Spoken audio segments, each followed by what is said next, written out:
So a common challenge that people bring to me is when they've got a toddler who is waking hourly overnight for feeds, they feed to sleep, and basically sleep is really fractured.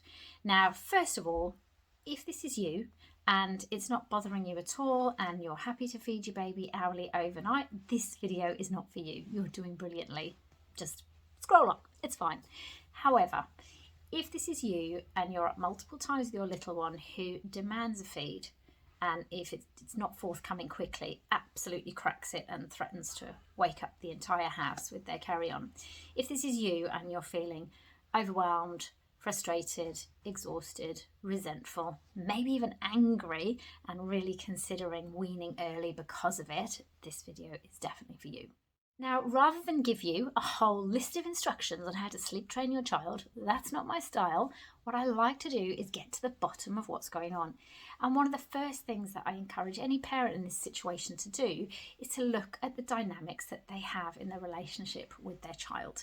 Because very often parents are simply from a very well-meaning place trying to smooth things out constantly for their child. They don't want them ever upset. They don't ever want them crying. And so in order to do that, they have to keep giving of themselves. And so this often comes in the form of breastfeeding. It can be other things, but this video I'm just going to talk about breastfeeding. And so then what happens is that children never become accustomed to disappointments. Now, unfortunately, life is like one long series of disappointments in amongst all the really great stuff as well, isn't it? And so this is a great opportunity around this age, 1 year and up, to hold space for emotions, for our children's disappointments. So very often when tackling the overnight feeds, what I suggest is that parents look at the daytime dynamics first. Okay, because we don't want to just say no to our children in the nighttime if they're not used to it, because we don't have much capacity to deal with it in the middle of the night usually. Babies usually have a lot more capacity to stay awake at night and talk about this than we do. So always pick a time of day to hold space for feelings when you've got that energy and capacity to give it time.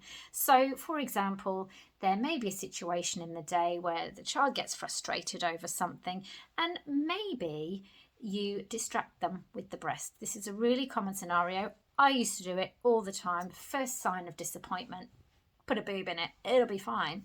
But at some point in toddlerhood, it's really great just to make way for those emotions. Listen to the emotions, listen to the frustration, let the kids process it rather than taking it away from them, because this is such a great opportunity for them to understand that frustrations happen in life, disappointments happen in life. People are going to say no at intervals in their life, but that's okay. Life goes on. So it's not our job as parents to avoid unhappiness, to avoid tears, to avoid disappointment. Gentle parenting is not about keeping our children happy all the time. It's about allowing space for all emotions. All emotions are welcome, but we have to give them time to process those emotions, not just the positive, happy emotions. Any anger, any frustration, fury even. Let them come out, let them process them, let them move on. So again, with regards to feeding overnight, just ask yourself in the daytime, okay, so is breastfeeding used as a distraction? Do I use it to smooth things over? And if so, is this serving me well now? Or is this starting to become more of a hindrance than a help? And if the answer is yes, then focus on daytimes first. Focus on shifting that dynamic so that you're not always smoothing the way for your child and that they are not always in charge of you. It's okay to say no. It's okay to sit there with the feelings, even if they are crying their eyes out.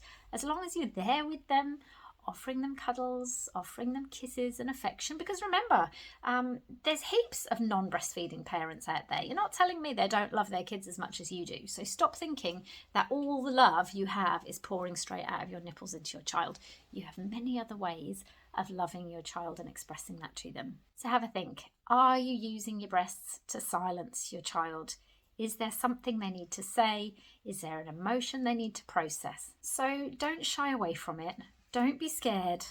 Make some time and space to be with these emotions, and very soon your child will become well practiced in the day at accepting offers of comfort from you in other ways that don't always involve the breast. And I think you'll find that they start sleeping for much longer periods very soon during the night too.